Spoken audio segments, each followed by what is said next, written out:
Bienvenidos al sexto y último CD de la serie de las historias de la independencia.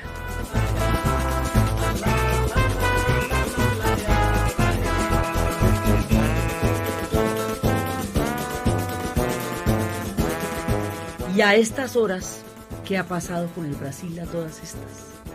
Hemos descrito un continente con una lengua y una unidad cultural en sus procesos de independencia, una unidad histórica que se llevó a cabo a partir del sur del Río Bravo hasta la Patagonia. Pero en la mitad del continente, limitando con casi todos estos nuevos países que hemos estado formando, está un gigante que nos habita también y que forma parte de las fuerzas que mueven el continente, el Brasil. ¿Y eso cómo es? El Brasil va a tener un proceso totalmente distinto al nuestro. Su punto de partida es otro, pero después, cuando ya engrane en la dinámica del continente, sus recorridos y sus problemas van a ser exactamente los mismos y vamos a compartir con ellos también una historia común, que es la historia de la modernidad juntos, que los hace a ellos también latinoamericanos, aunque no tengan la misma lengua. Entonces, ¿qué pasa? En el momento en que se produce la invasión de los franceses a la península ibérica, el objetivo de esa invasión es Portugal. La idea era que pasaban por España porque era el territorio que se requería para llegar a Portugal, y eso fue lo que hizo el Tratado de Fontainebleau. Entonces, permíteme, yo paso por España, voy por Portugal. Y el objetivo era Portugal porque Portugal era el aliado de Inglaterra y entonces la idea era debilitarlo. ¿Sí? Si la cosa es tan grave para España, que era el que estaba por el camino, ¿cómo te parece que sería una amenaza de estas para Portugal, que era el objetivo y la razón por la cual se metieron en la península ibérica? Cuando Portugal ve que la cosa es de ese tamaño, cuando ve que eso no tiene ningún chance, toma una decisión histórica totalmente distinta a la que se tomó en España, que fue la rebelión contra los franceses. Aquí deciden trasladar el imperio a Río de Janeiro y dejar así Portugal. Entonces van a trasladar la corte. El traslado de esta corte es uno de los actos más cinematográficos que uno se puede imaginar, porque trasladaron el palacio todo, con las chapas de oro, con las arañas de cristal, con los tapetes persas, con los jarrones de las dinastías Ming, de toda la época en que ellos estuvieron por la China. Como ellos le habían dado la vuelta al mundo, de todas partes tenían grandes joyas, porque ellos fueron los primeros navegantes. Entonces, todos esos símbolos de la China, de la India, de Goa, de Macao, de todo eso para los barcos, y todo eso se va a ir para el Brasil. Y van a atravesar el océano para llegar con todo el espectro de una corte portuguesa al Brasil tropical, afro, mestizo, indígena, a un Brasil diverso, con unas características totalmente distintas, y van a llegar João I y su esposa Carlota Joaquina, princesa del Brasil. Y entonces le toca a la gente de Río de Janeiro dizque arrodillarse porque va a pasar el rey, y ellos no han tenido reyes, pues eso no, o sea, no. Y tenían que tener el comportamiento de la pompa de la corte, y ellos no tenían ninguna corte antes. Entonces subieron el precio de los alimentos porque todos los necesitaba el rey, entonces la gente lo que no le quedaba eran los precios de antes. Entonces, la forma como se inserta una corte portuguesa, con su ambiente más bien melancólico y con su estilo pues así ceremonial, en el Brasil, brasilero, pachanguero, tropical, cálido, exuberante, eso es de locura, es una cosa increíble, porque eso es un contraste que no se puede imaginar uno en un solo día. Pero allá van a montar la corte. Entonces, al montar la corte allá, escapan al peligro inminente de lo que signifique la invasión de los franceses, y eso queda siendo problema de la península. Y por eso es que el problema tan grave va a ser para España. Portugal salva el imperio. Deciden que el imperio, siendo Brasil gigantesco, entonces más bien lo trasladan de Lisboa a Río de Janeiro, salvan es la corte, salvan el imperio. El país que aguante, ya después veremos a ver qué pasa con el país, pero va a ser mucho menos blanco de ataques y mucho menos vulnerable si ahí no se está contenido el corazón del imperio. El corazón del imperio se traslada. Eso va a convertir a Brasil de una colonia del imperio portugués a corazón del imperio portugués. Río de Janeiro ya no va a ser la ciudad más importante del imperio de los portugueses, va a ser el imperio portugués. Y eso le va a dar una connotación y una mirada totalmente distinta. Después de que se acostumbren a este shock de hábitos, van a empezar a proceder y a funcionar como un imperio, van a tener sus palacios y van a tener toda una isla para el emperador y todo común y corriente. O sea, va a ser un emperador común y corriente como un emperador europeo, pero en tierras tropicales. Entonces, eso es lo que va a hacer la diferencia. Por eso ellos no van a tener que librar la lucha contra un imperio de ultramar, que tuvieron que librar todos los que estábamos bajo la dominación del imperio español, sino que el imperio cambia de sede y funciona desde ahí. Entonces, eso va a hacer que la confrontación no sea necesaria. O sea, evita la necesidad de la guerra. Y João I empieza a gobernar con su extravagante esposa Carlota Joaquina, princesa del Brasil. Van a gobernar un imperio integrado por una multiplicidad increíble de pueblos y de historias que apenas si les cabe la cabeza. Un imperio que había dado mucho oro porque un momento en que los portugueses se preguntaban por qué, si era el mismo Dios, le había dado el oro a España y no se lo daba a Portugal, que cuál era el problema, que qué había pasado, hasta que van a encontrar en el Cerro de Itacolomí el oro que lo va a convertir en el principal productor de oro en el mundo. Y eso va a ser una ruta, que es la ruta del oro, que recorre lo que hoy es el estado de Minas Gerais. Entonces, este Brasil va a lograr mantenerse avanti en el cataclismo que sacudió las llamadas revoluciones a ambos lados del Atlántico. Entonces no fue necesario hacer una revolución aquí, porque esto ya se volvió el imperio. Entonces ahí nos ahorramos el problema de tener que hacer un levantamiento contra los franceses. Los portugueses son poquitos, siempre han sido poquitos. Por eso siempre se mezclan mucho con todos los pueblos que llegan. Ellos no tenían la población de España y no hubieran dado 5 minutos en una rebelión contra los franceses en tierra, cuando todo su poderío era en ultramar. Entonces, más bien, con esta solución nos ahorramos ese problema, ¿no? Después, João va a tener su hijo Pedro I, y Pedro I va a ser el emperador del Brasil.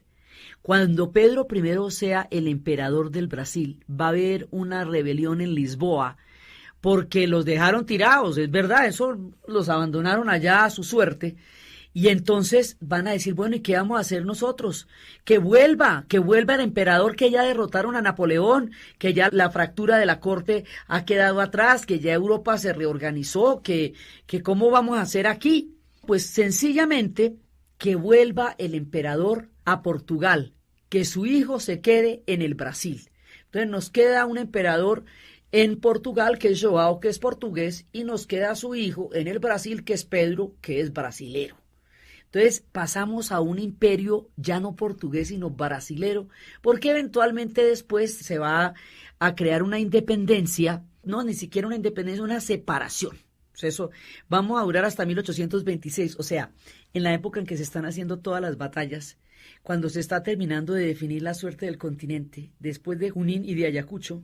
Mientras tanto, el Brasil sencillamente se separa de Portugal, mantiene su imperio con Pedro I, que va a crear una villa en honor suyo que se llama Petrópolis, ¿sí?, en la preciosa Río de Janeiro, y queda el emperador João en Portugal, que era de donde había venido, y todo bien, no pasa nada aquí. Entonces, lo que hubo sí, a partir de los movimientos de las juntas y todo eso, fue un conato de independencia que, si bien no llevó a la independencia del Brasil, ni mucho menos, es un imaginario civil en la construcción del proyecto brasilero, que fue la Inconfidencia Minera, que lo protagonizó un hombre llamado Tiradentes, entre otras cosas porque era un dentista, ¿sí? Y va a crear una rebelión bastante parecida a la del Socorro y a la de Charalá, una rebelión que recorre varias partes de Minas Gerais y que es una rebelión totalmente masona y que está hecha bajo los símbolos de la masonería, y la tumba donde hoy yace Tiradentes, el museo que existe en su honor, es un museo masón. Y el hombre va a morir como José Antonio Galán, ejecutado por 4 caballos a los cuales fueron amarradas las 4 extremidades de su cuerpo para desgarrarlo.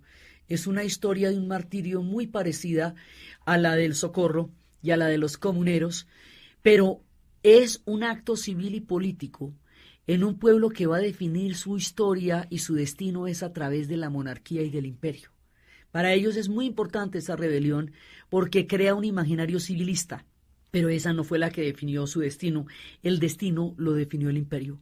Entonces ya después en 1826 se separan y continúan su suerte, pero resulta que los imperios, por definición, son proyectos expansionistas. El imperio portugués se había repartido el derecho de las posesiones en el Nuevo Mundo a través del Tratado de Tordesillas, que había firmado el Papa.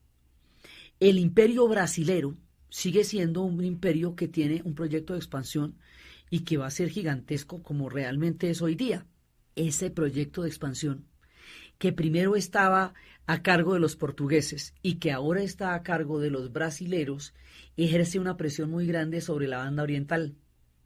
Y eso es lo que hace que Uruguay y Paraguay sientan con demasiada fuerza la expansión del Brasil.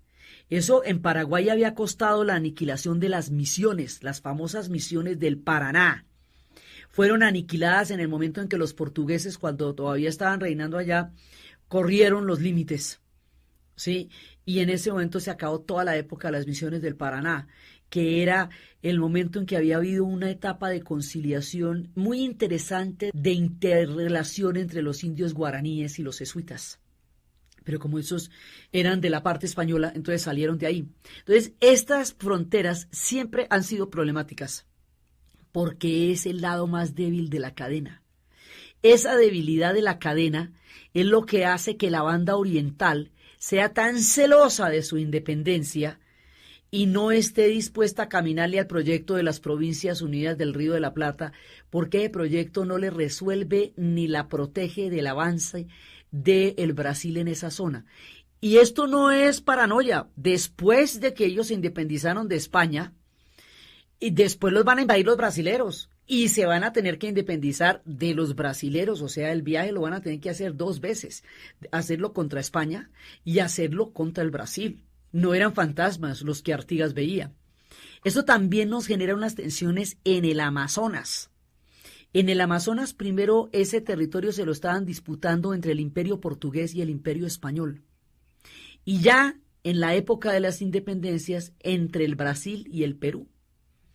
¿Sí? Entonces, cuando se habla de la época de la independencia en Leticia, los leticianos tienen el referente del momento en que el Brasil se separó del Imperio Portugués. Para ellos la independencia es el día que el Brasil se separó del Imperio Portugués. Eso es lo que recuerdan.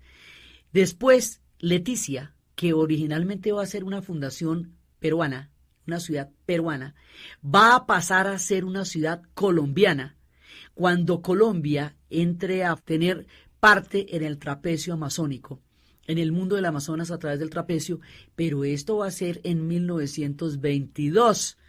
Ya ha entrado el siglo XX y luego, a propósito de esos límites, va a haber una guerra con el Perú.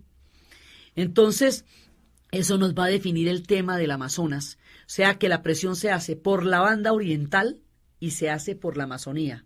Eso es lo que significa el hecho de que Brasil sea imperio en el continente. Entonces, Brasil se va a expandir. Después va a haber, con respecto a Paraguay, una cosa que se llama la Guerra de la Triple Alianza. Francia va a ser un gobernante que durante 30 años va a dirimir los destinos del Paraguay a su manera.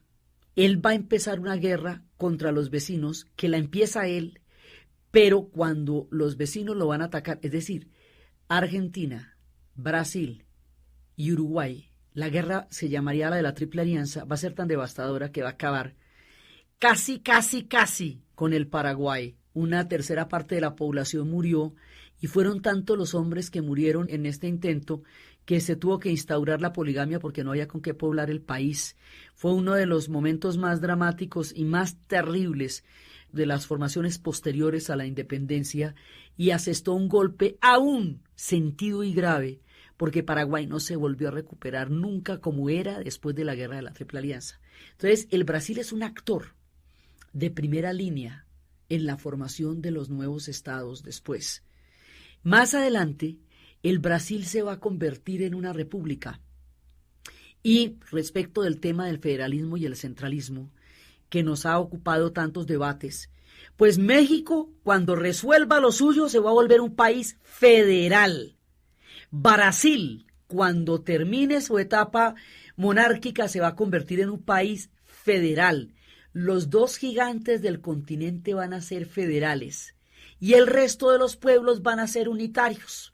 Así fue que en última se resolvió el debate sobre si íbamos a ser federalistas o centralistas. Unos fueron de una manera y otros fueron de otra. Entonces, el Brasil queda insertado después de los proyectos de independencia en nuestro destino. Brasil tiene una lengua diferente, pero es una lengua romance.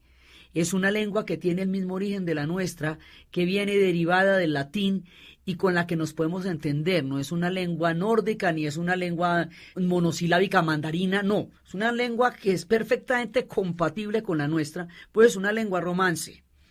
Es católico, como todos los demás del continente. Así que no hay una división religiosa. Se comparte un mismo sentido de lo sagrado. Va a tener los mismos dilemas respecto de lo sagrado, que es el papel que va a desempeñar el clero dentro de la sociedad, dónde va el límite de lo civil, dónde va el límite de lo eclesiástico, como se basen en los demás estados. La única diferencia es que el Brasil no se fragmenta y no se va a fragmentar por la característica de imperio que tuvo en el momento de la fractura del reino portugués. Entonces se va a mantener como un gigante unido bajo la lengua portuguesa y la cultura de los portugueses, ¿sí? Entonces va a estar metido en la misma zona. Sus problemas van a ser los mismos. Cuando lleguen las dictaduras en el continente, empiezan en el siglo XX, van a empezar por el Brasil. Sus desigualdades tan grandes como el resto de las desigualdades que se planteaban en el continente.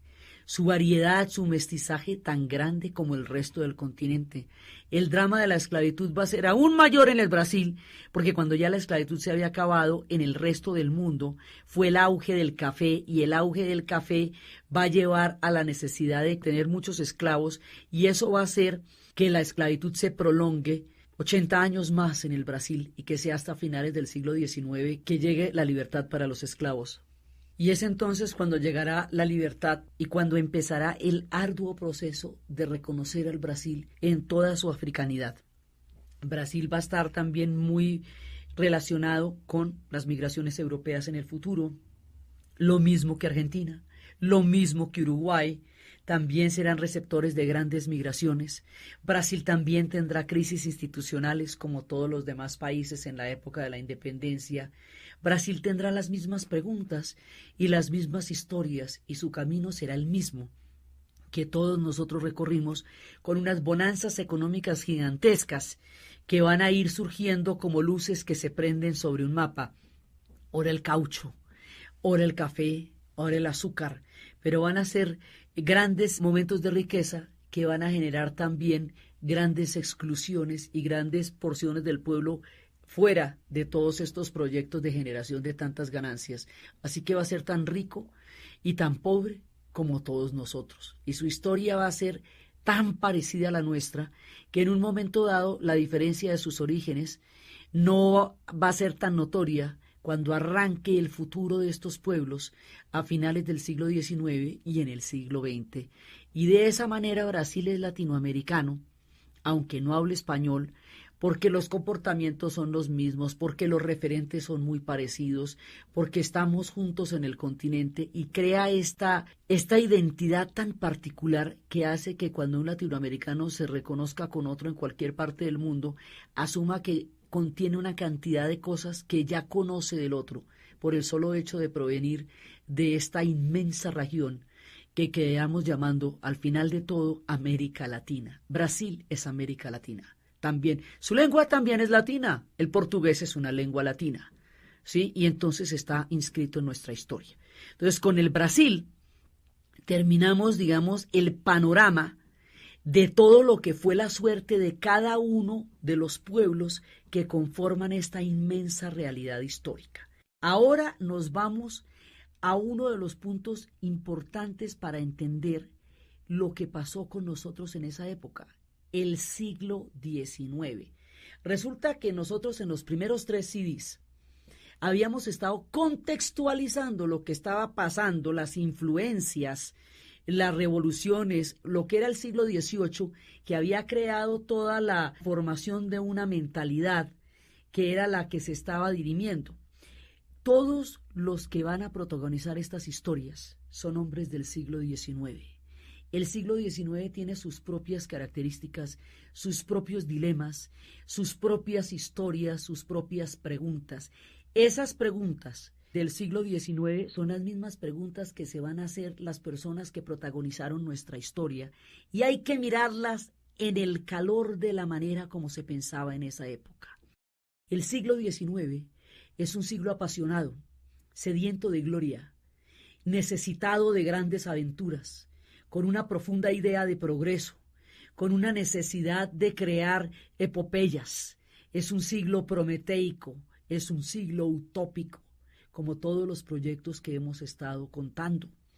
Entonces es un siglo embriagado, es un siglo de las revoluciones románticas, porque es el siglo donde se está formando en Europa también los estados nacionales. En la segunda oleada, los primeros los habíamos formado en el siglo XVI, XV-XVI, que habíamos dicho que eran Inglaterra, Francia, Portugal y España. Ahora viene por el resto. Alemania, que durante tanto tiempo ha sido una matriz importantísima en la historia europea, solo se va a convertir en Estado Nacional hasta 1878, cuando alrededor del proyecto militar prusiano consigue su tan anhelada unidad, después de que eran regiones y regiones dispersas por Europa, tratando de encontrar un destino común. Italia, a través de pactos políticos, ella no había podido llegar a ser Estado Nacional porque eran ciudades-estados durante el Renacimiento, porque no se había podido dirimir el poder del Papa y el poder del Emperador, por la presencia del Vaticano, por muchas cosas. Finalmente, a través de un sistema político de alianzas y de pactos que va a articular Giuseppe Garibaldi, se va a convertir en Estado Nacional en ese mismo año que lo haría Alemania. Entonces, los mismos debates que se están dando de qué clase de estados vamos a tener después de la independencia nosotros se están dando en Europa también. Lo mismo que se está dirimiendo las instituciones que vamos a tener nosotros se están dirimiendo al otro lado del Atlántico también. Es un siglo joven, es un tiempo joven, y la gente que protagonizó nuestras historias en América Latina era muy joven. Eran hombres jóvenes en tiempos jóvenes, cuando se estaba empezando a crear todo el proyecto de los estados. Entonces, hay una serie de elementos acá. Primero, hay una influencia de la cultura clásica. Entonces, todas las referencias son romanas. Entonces, en las juntas, en todo el movimiento de las juntas, vamos a encontrar triunviratos, vamos a encontrar cónsules, un poco de combo que era romano. A la gente de la élite de aquí la vamos a llamar patricios, y a la gente pobre de aquí la vamos a llamar la plebe por los plebeyos. ¿Sí? Términos totalmente romanos, era una etapa clásica de la cabeza. La idea del progreso tiene un problema muy complicado, y es que detrás de eso está el esquema civilización-barbarie. La civilización-barbarie situaba la cultura europea como una cultura moralmente superior por el nivel de desarrollos y avances y progresos que habían tenido en el lapso de 4 siglos. Y más todavía cuando Inglaterra desarrolla la revolución industrial, y eso la va a poner a años luz del resto de los pueblos europeos. Este esquema de civilización-barbarie hace que solamente la codificación europea sea considerada como un influjo civilizador, y se considera que el imponer estas costumbres sobre aquellos que no las tienen es civilizarlos. Y es con ese esquema que, una vez que nos hayamos liberado nosotros del Imperio Español, el resto del mundo vaya a caer en el colonialismo de esta forma ya mucho más avanzada de dominación europea que va a ser brutal. La gente a la que le va a tocar el colonialismo de aquí para adelante, a los que le van a tocar el imperio británico, eso va a ser durísimo, durísimo, durísimo, y a los que le va a tocar el imperio francés también. Y las descolonizaciones que ellos van a tener que hacer en el siglo XX, con las armas y el horror del siglo XX, van a ser hecatombes, genocidios. La nuestra fue una gesta, pues la hicimos tempranito, por la mañana, le madrugamos, y todo ese tiempo lo gastamos construyendo repúblicas, mientras que esta gente se va a meter en unos colonialismos brutales. Ya después lo que va a ser la descolonización de Argelia, de Vietnam, del África, ya después para salirse de estos colonialismos industriales, con esas capacidades de dominación que los europeos van a desarrollar en el siglo XIX, te comento, eso no era una cosa que pudiéramos hacer a caballo, te voy a decir. Esto era una cosa que va a desangrar millones de personas para descolonizarse. Y a esto había que madrugarle, mejor que nos hubiera cogido empezandito el siglo XIX, porque este tema en el siglo XX va a ser brutal. Y cuando los hindúes se logren descolonizar y los ingleses les digan que qué va a pasar con ellos, qué cantidad de problemas van a tener si se descolonizan, Gandhi les diría, sí, vamos a tener muchos problemas, pero van a ser los nuestros, no los tuyos.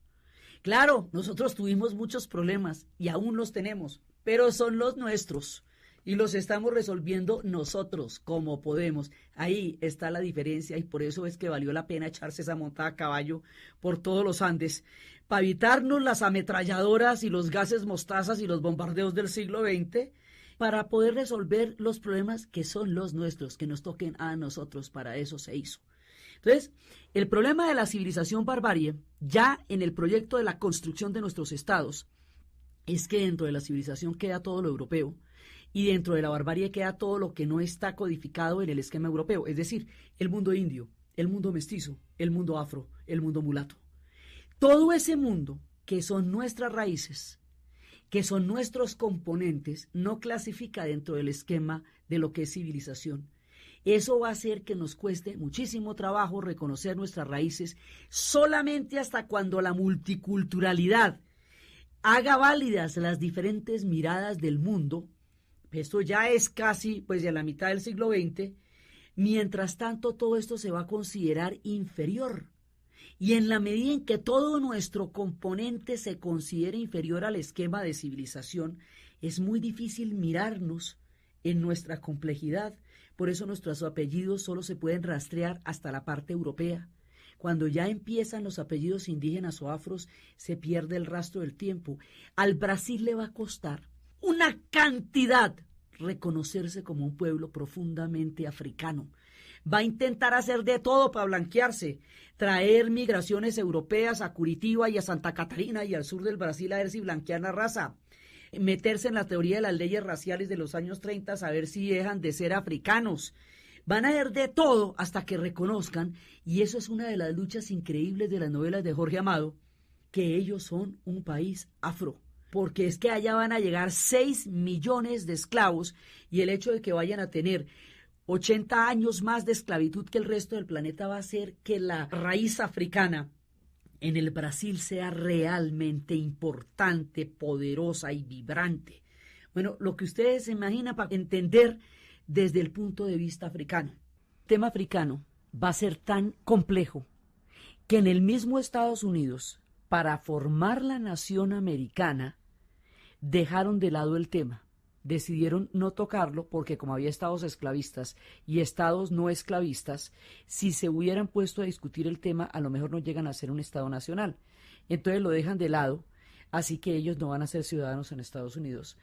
Y después es que va a haber una guerra tan grande como la de secesión para suprimir la esclavitud, como lo estábamos viendo en el desarrollo del modelo de los Estados Unidos, y aún así vino todo un tiempo de segregación y de racismo de la peor categoría en el sur de los Estados Unidos, y solo hasta 1955, cuando empieza la lucha por los derechos civiles, se plantea la ciudadanía para las comunidades negras, sobre la base de la marcha de Martin Luther King, y aún así solamente hasta 1968 se reconocen plenos derechos para la comunidad negra en los Estados Unidos. En el resto del continente, las comunidades negras quedan marginadas, no solamente de los derechos políticos, sino de los esquemas de integración económica. Entonces quedan confinadas a las áreas más pobres, más deprimidas, a un esquema de servidumbre que, aunque ya no se maneja dentro de un marco de esclavitud, sí se sigue manejando dentro de un esquema de trabajadores que sirven en las grandes plantaciones, porque es que las culturas de las plantaciones se van a mantener después ya en la era republicana. Y ahí en las culturas de las plantaciones, las comunidades afrodescendientes van a seguir teniendo condiciones miserables y deplorables, como lo cantaban los matamoros en la historia del negro que pasa la vida laborando, siempre laborando alrededor de lo que van a ser las plantaciones de azúcar. Entonces, no les va a variar tanto, sí va a haber una abolición de la esclavitud, pero no va a haber un fin de la servidumbre, y su cultura va a estar durante mucho tiempo marginada, a pesar de que la gastronomía, a pesar de que la música van a crear una identidad. Nosotros nos identificamos con la música, con la salsa, con la cumbia, con el guaguancó, todos los ritmos que nos crean una identidad son ritmos afro. Pero la situación de las comunidades africanas ha sido muy complicada, y la situación de los raizales en San Andrés y Providencia, donde ellos son dueños y propietarios, después cuando los proyectos de hispanización de la isla quedaron prácticamente arrinconados para tratar de ser integrados a un proyecto de otra lengua y de otra cultura. Entonces las comunidades afro, hasta la Constitución de 1992 en Colombia, empiezan a reconocerse desde la multiculturalidad, es decir, desde el derecho del otro a sus diferencias y a sus diversidades, y no desde la asimilación del otro al esquema de civilización y de progreso impuesto por los europeos. Y su ejercicio en plenos derechos políticos y en condiciones económicas justas dentro de las sociedades del mundo posterior a la independencia y en la actualidad aún está por resolverse en muchos lugares y en muchas geografías. Se ha avanzado, pero de ahí a la participación plena con los derechos políticos plenos todavía queda camino. El punto de vista indígena, eso va a ser otro lío grandísimo, porque pueblos como Bolivia, pueblos como Guatemala, pueblos como el Perú, pueblos como el Ecuador, donde el mundo indígena es tan fuerte, tan vibrante, tan presente, donde se habla el aymara, pueblos como nosotros que tenemos más de 33 lenguas indígenas vivas por todo el territorio, vamos a tener problemas muy grandes para reconocernos en ellos como ancestros, como antepasados, como hermanos menores, que dicen los arhuacos, que somos nosotros, porque ellos son los guardianes del universo, de la línea negra del cosmos, con los cancuamos, con los wiwas y con los cogis.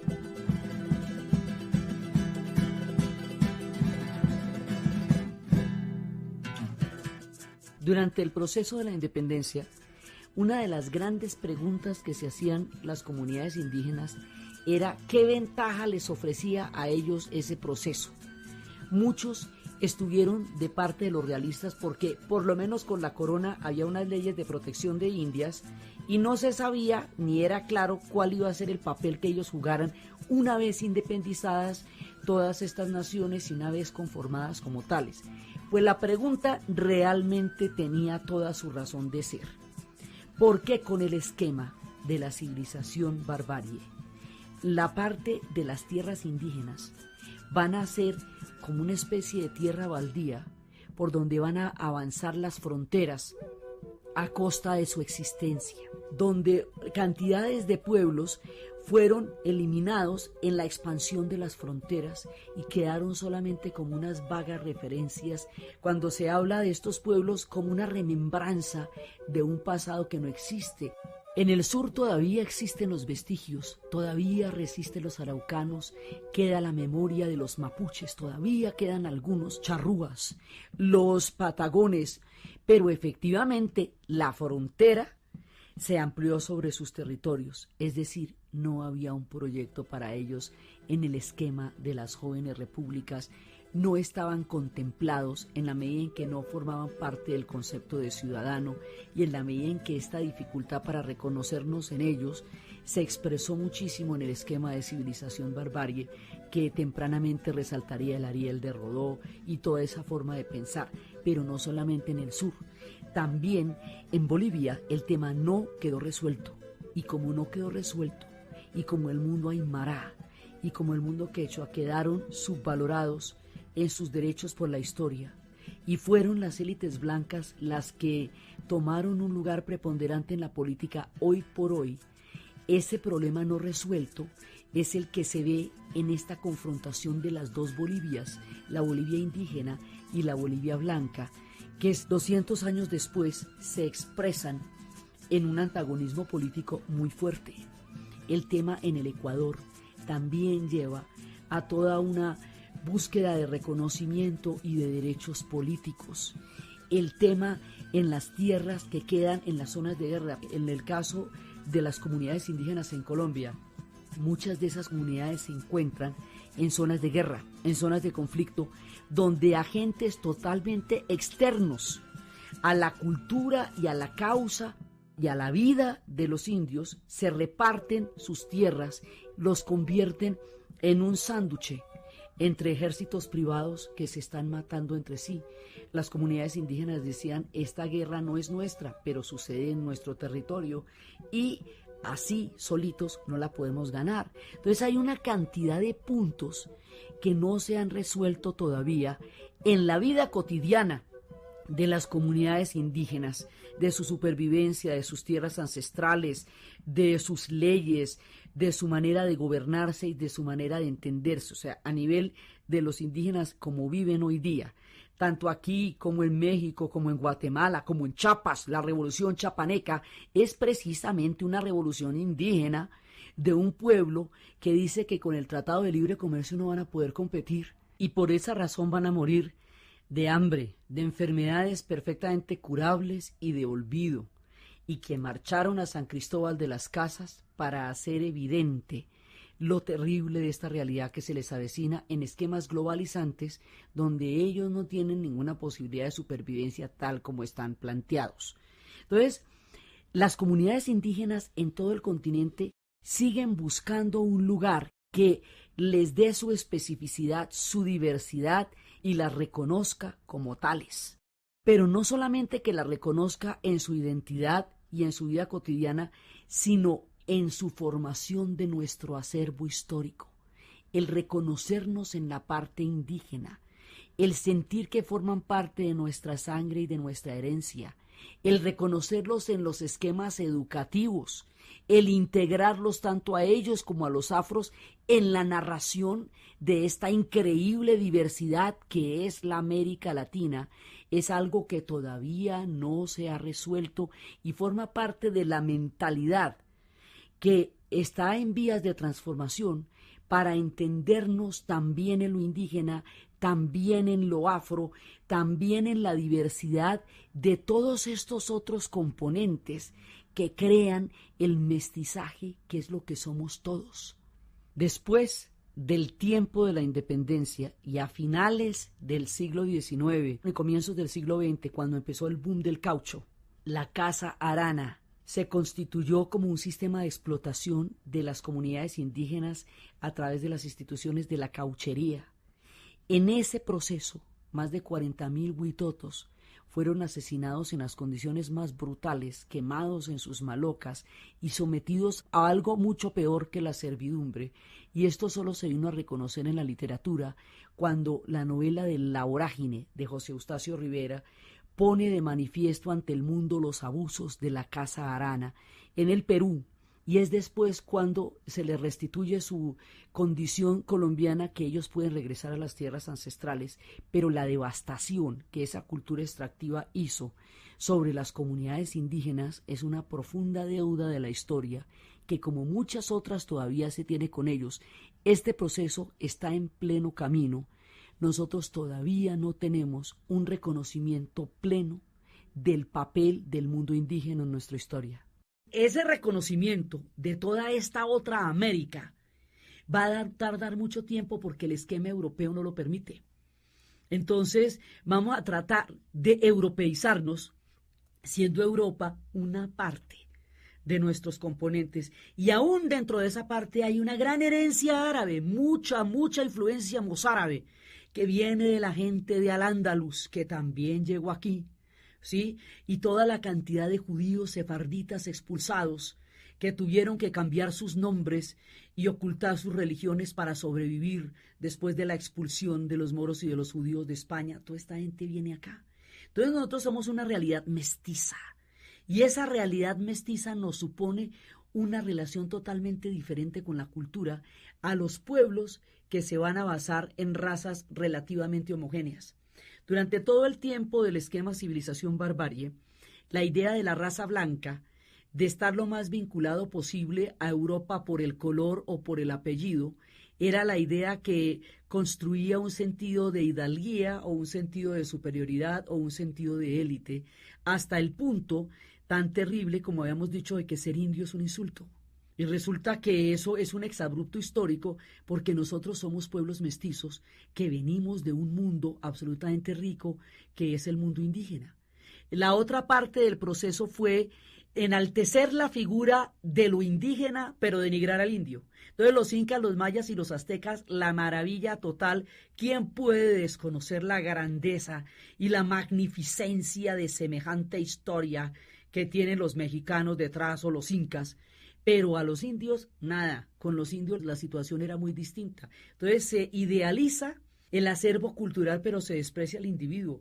Lo afro también va a ser más adelante reconocido, pero no las comunidades negras. Entonces, ese proceso de integración es un proceso dinámico que hasta cuando se reconozca la multiculturalidad, que es algo increíblemente reciente, es que se va a empezar a tener en cuenta. Entonces, eso es de los temas que nosotros estamos tratando. Al ser mestizos, nosotros estamos formando una homogeneidad diferente en la medida en que estas teorías que llevaron a los pueblos de Yugoslavia, por ejemplo, a los exterminios étnicos, que llevaron a horrores, no son concebibles dentro del universo mestizo y mulato que habitamos todos en la América, todos por igual, brasileros, lo mismo que argentinos, lo mismo que colombianos, lo mismo que guatemaltecos o mexicanos. Entonces, ese es uno de los temas que se está resolviendo en nuestro caminar por los pueblos. El otro tema es el tema institucional que tanto nos ha ocupado aquí. Resulta que el tema clásico del cesarismo es ¿por qué? Porque es que se dice que César acabó con la República Romana al entrar con las legiones, atravesar el Rubicón y llegar a Roma. Ningún legionario podía entrar con las legiones a Roma. Cuando él entra con las legiones, acaba con la República. Los debates acerca de las instituciones políticas que vamos a tener después de la independencia plantean el cesarismo como un problema, en el sentido en que los libertadores se conformen como dictadores porque a ellos se les debe la libertad de la nación. Entonces nos surge una pregunta aquí complicadísima. ¿Qué vamos a hacer con los libertadores? ¿Qué cargo le vamos a dar a aquel que se ha convertido en la persona a la que le debemos la independencia, le debemos la libertad? ¿Eso qué es? ¿Eso es un emperador? Pero es que el problema de ser un emperador es que primero le daría una superioridad moral per se, que nos garantizaría que siempre sería una persona superior y que su ideal sería tan noble y tan alto que no podría pensar en nada distinto de la patria. Eso raras veces sucede, pero precisamente el tema de luchar contra el absolutismo monárquico era para no depender de las cualidades y virtudes del monarca, porque nadie garantiza que eso sea así. Entonces, ¿qué puesto le vamos a dar a los libertadores? Ese temita, en el caso de Francia, pues él se va a durar 30 años en el Paraguay. En el caso de Páez, va a durar 30 años también en Venezuela. Entonces, la idea de si es posible que una federación resuelva los problemas o si más bien hacemos unas dictaduras que logren articular esta diversidad continental, es un problema que los dictadores no arreglaron. La Argentina no superó sus diferencias porque Rosas hubiera sido su dictador, ni tampoco el Paraguay. Entonces, el esquema del cesarismo no nos funcionó. Es más, nos deja un antecedente que después se llamaría la novela del dictador, sí, que sería recurrente en América Latina. Y si uno ve el problema de los africanos en este proceso de su descolonización, es el mismo.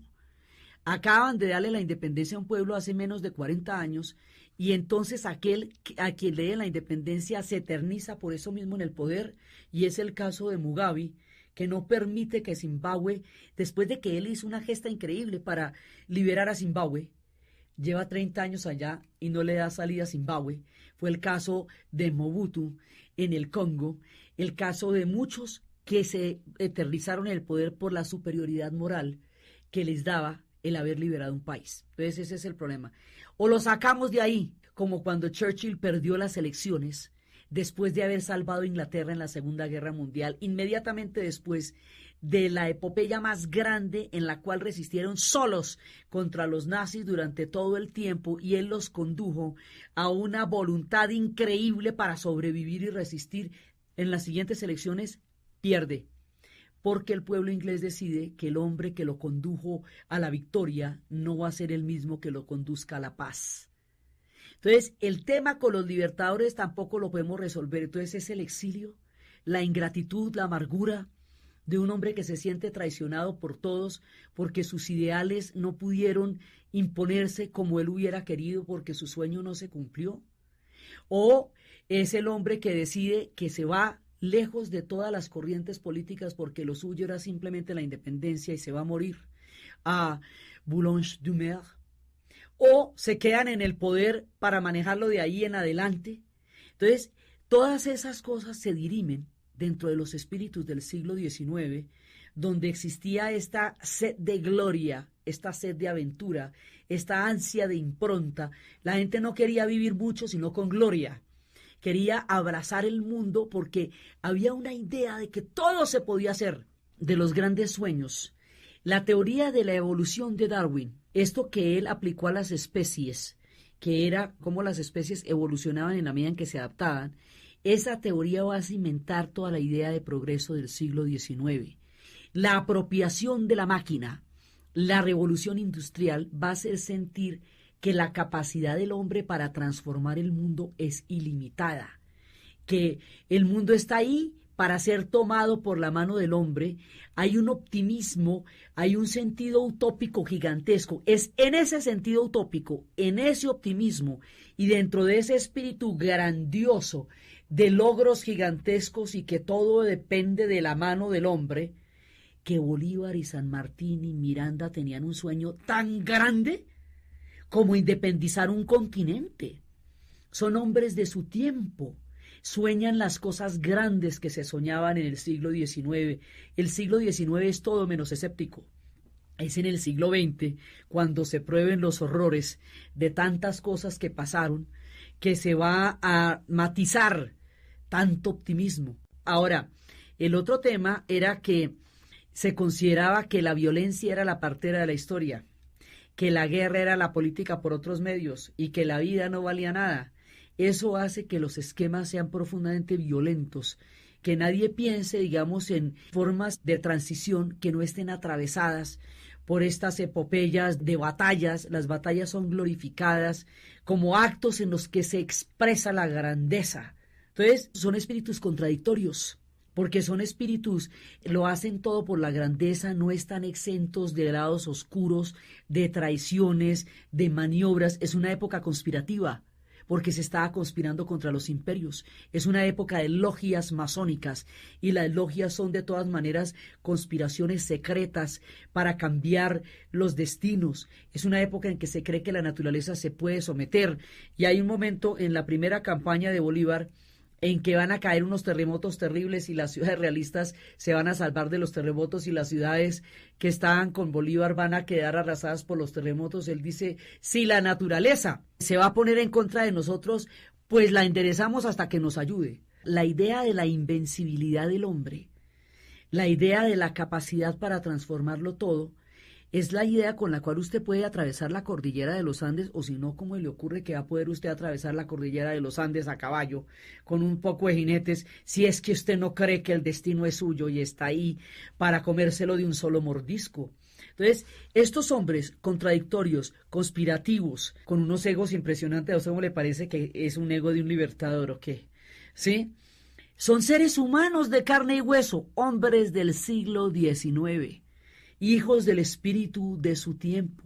Estos hombres del espíritu del siglo XIX, ya después, cuando los países se formaron a partir de las cosas que ellos hicieron en esa época, van a descontextualizarse del espíritu de la época y se van a volver casi que superhombres, seres sagrados, una cosa que se llama agiografía. Agio significa sagrado, como Hagia Sofía en Turquía. La geografía es la manera como se hacen biografías, sacralizando personajes de la historia. Entonces se les descontextualiza, sus frases se dicen fuera del contexto en el cual fueron dichas en ese momento, se les convierte en seres magnánimos per se, carentes de pasiones, carentes de oscuridades, carentes de errores o de traiciones o de incoherencias que son absolutamente propias de la naturaleza humana. Estos eran humanos y eran humanos del siglo XIX.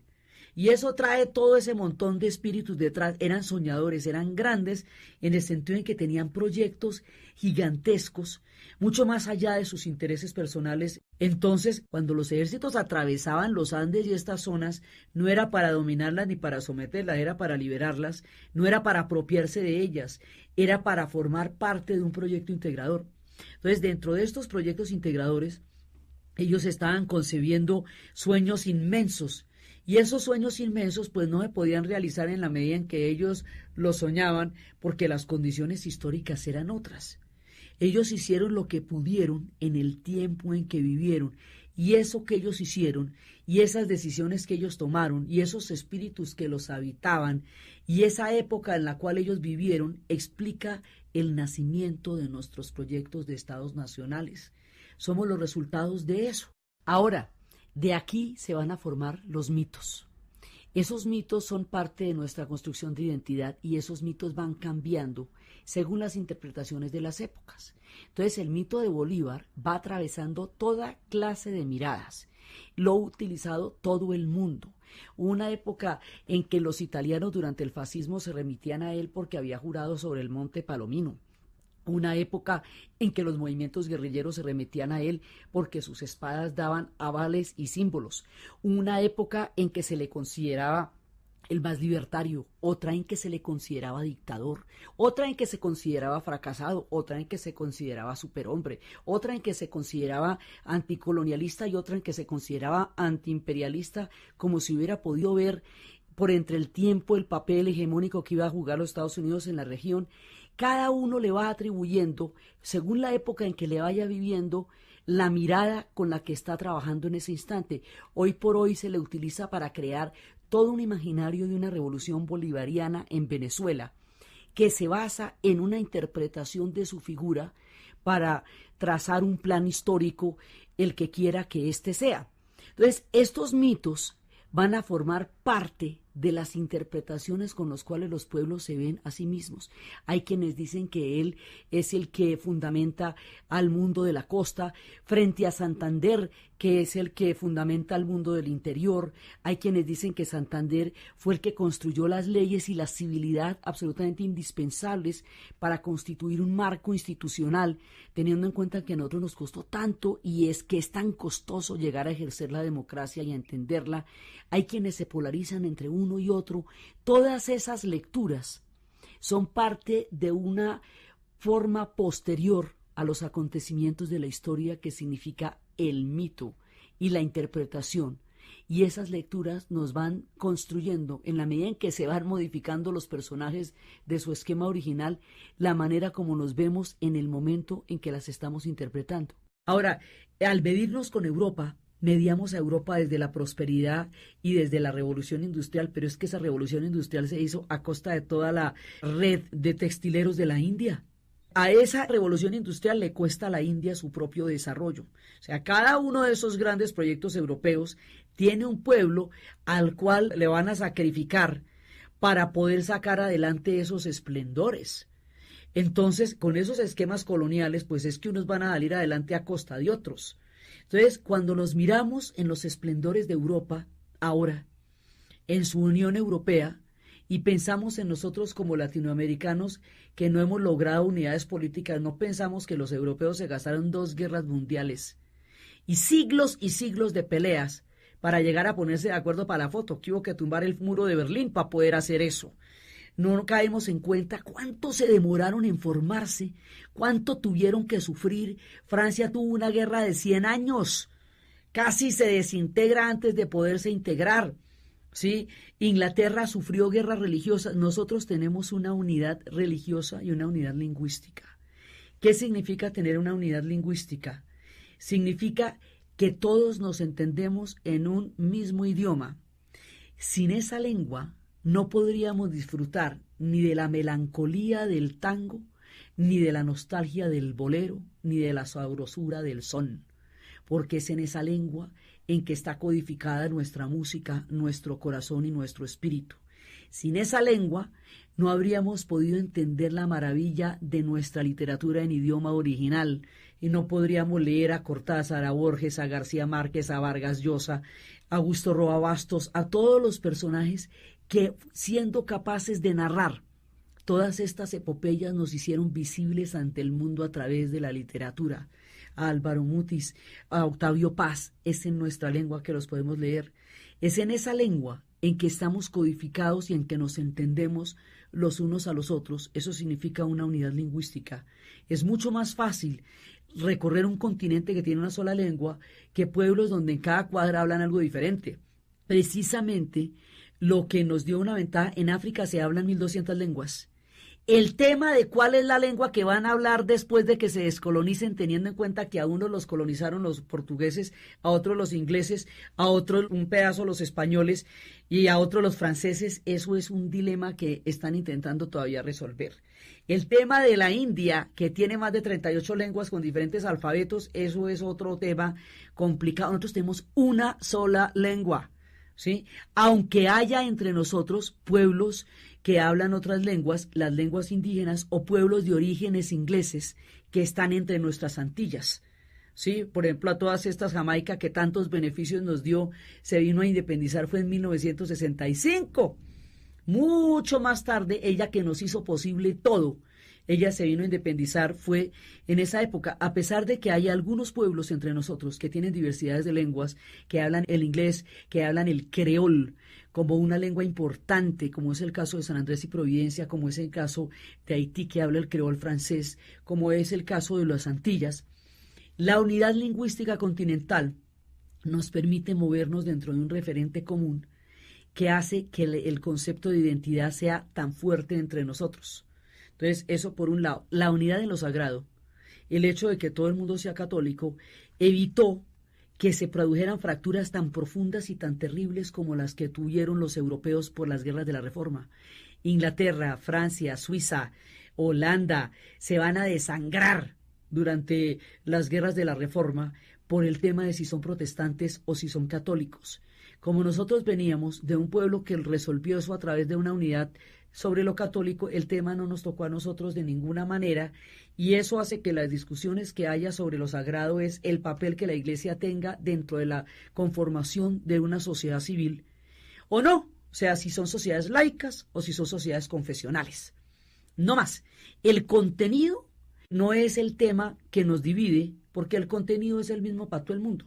Inclusive pueblos tan diversos, de orígenes tan distintos como los pueblos africanos o como los pueblos indígenas que estaban aquí, han creado con el catolicismo un sincretismo en el cual a través de los santos católicos se hace una equivalencia con los dioses africanos y a eso se le llama santería y eso es la religión que se practica en Cuba, en el Brasil y en muchas partes donde llegaron los yorubas y las lenguas y los pueblos indígenas van a establecer un sincretismo muy poderoso en México a través de la figura icónica de la guadalupana, en el punto en que hacen una equivalencia entre los antiguos íconos de las religiones del pasado con la presencia de la guadalupana. Entonces, aún así, dentro de esta diversidad sigue siendo en el universo del mundo católico, con muchas interpretaciones que subyacen de acuerdo con los orígenes de donde ellos vienen, ya sean indígenas, ya sean afros, pero en todo caso dentro del mundo católico. Entonces hay una serie de plantes que permiten unidades culturales enormes. No es que no tengamos diferencias, no es que no tengamos problemas de límites. Bolivia se quedó sin salida al mar, reclama todavía costas que son chilenas. ¿Sí? Chile y Perú después tuvieron una guerra tan amarga que está más presente en su imaginario en el caso de los peruanos que la misma independencia. Uruguay y Paraguay tuvieron que enfrentar lo suyo con Brasil y la Amazonía estuvo en disputa también. O sea, no es que no tengamos diferencias limítrofes, ni el canal de Beagle, ni todas esas cosas, no es que no las tengamos, es que esas diferencias no han impedido nuestro desarrollo como estados nacionales, porque finalmente logramos tener unas unidades grandes. Muchas cosas nos dividen, pero las que nos unen son tan grandes que nos permiten ser un hecho histórico, una realidad cultural. Todo el proceso de independencia que hemos recorrido juntos a lo largo de estos 6 CDs nos hacen hijos de un mismo parto. Todos esos procesos nos hermanan en una cantidad de similitudes que es la que hace que exista esto que se llama el latinoamericano, que se reconoce en cualquier parte del planeta, que se asimila cuando uno ve, por ejemplo, el momento en que murió Celia Cruz, o el momento en que muere Mercedes Sosa. Cuando murió Celia Cruz, en el entierro de ella en Miami, eran banderas de cada uno de estos países que la sentían propia, que la sentían suya. Ella era de cada uno de nosotros. Cuando muere Mercedes Sosa, todos sentimos que se nos había muerto un pariente y la gente que estaba lejana nos decía: se me ha muerto Mercedes Sosa y no tengo a quién contarle. Entonces, lo que va a quedar aquí es una profunda hermandad de sangre y de alma, con muchas diferencias políticas, con procesos en construcción. La formación de los estados nacionales es una cosa que siempre es dinámica y siempre está en desarrollo, que es un proceso inacabado, fortaleciendo nuestras democracias, aún necesitando averiguar los temas de las instituciones políticas respecto del caudillismo, respecto de los papeles de los ejércitos, respecto del papel que tantas cosas todavía estamos resolviendo, pero todos los pueblos las están resolviendo a su vez. Nosotros estamos en el camino en el que seguimos andando para construirnos, para crear una identidad que nos reconozca desde lo diverso, para crear una unidad que nos haga ver a todos como parte de procesos comunes a pesar de nuestras profundas diferencias. Es todo un avatar, una gesta, un nacimiento, una creación, una conciencia, la que termina siendo el resultado de todas estas epopeyas. Eso es muy querido para nosotros porque es lo que somos, es de donde venimos y es lo que estamos construyendo en el día a día, de una manera dinámica, de una manera poderosa, de una manera profunda, con obstáculos como todas las sociedades, como todos los pueblos, pero forjando hacia adelante un proyecto histórico que estamos haciendo entre todos, porque quedamos tan profundamente entrelazados por 500 años de colonialismo, por este parto común que fue la independencia, por esta lengua que nos quedó a todos en conjunto, tanto que con la vieja España nos hace iberoamericanos. ¿Por qué es tanto lo que hemos compartido, lo que finalmente nos hemos terminado conociendo en el camino, los mitos que nos acompañan, los íconos a los que nos debemos? ¿Por qué es tanto lo que nos une en la música, lo que nos une en el sentimiento, en la manera como manifestamos las relaciones con los demás, el contacto físico, los sentimientos, los códigos de aproximación? Todas esas cosas son particulares de los pueblos latinoamericanos. Otros pueblos no se tocan, o no se acercan, o no manifiestan de una determinada manera los sentimientos. Nosotros tenemos una manera muy particular y muy similar de relacionarnos los unos con los otros, porque somos el resultado de esta creación. Para contar esto, para llegar a este punto que nos hermana, que nos une, que nos hace sentir hijos de un mismo parto. Hemos recorrido revoluciones, decapitado reyes, creado constituciones, atravesado cordilleras, descrito y pintado geografías, clasificado plantas, medido la tierra, descrito la geografía más grande, creado mitos invencibles, desarrollado historias de sacrificio y de heroísmo a lo largo de toda esta gesta de 6 CDs para contar lo que somos, la historia de las independencias. Muchas gracias. Luz de la medianoche alumbraba el camino.